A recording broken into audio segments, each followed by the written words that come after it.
ចាសួស្តីបងប្អូនទាំងអស់គ្នា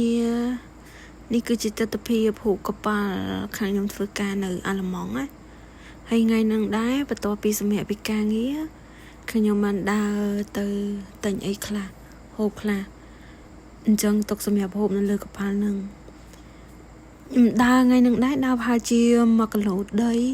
ហើយយើងក៏មកដល់ម៉ាតមួយអញ្ចឹងនៅប្រទេសអាល្លឺម៉ង់ហ្នឹងហើយខ្ញុំបានចូលដើរមើលនិយាយរួមទៅម៉ាតគេស្រៀងតែម៉ាតស្រុកខ្មែរយើងដែរអញ្ចឹងណា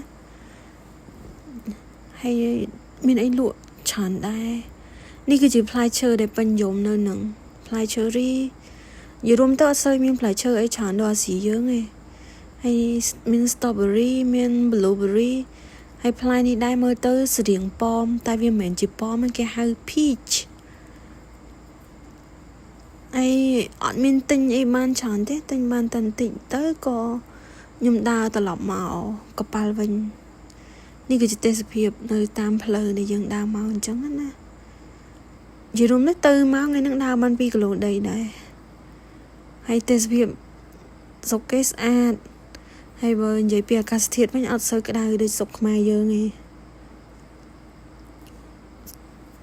ភ្នំអីមើលទៅខ្ពស់ផ្លូវគេស្ងាត់ស្រួលដែរអត់សូវជាឆ្វេងឆ្វាចអីហ្មងណា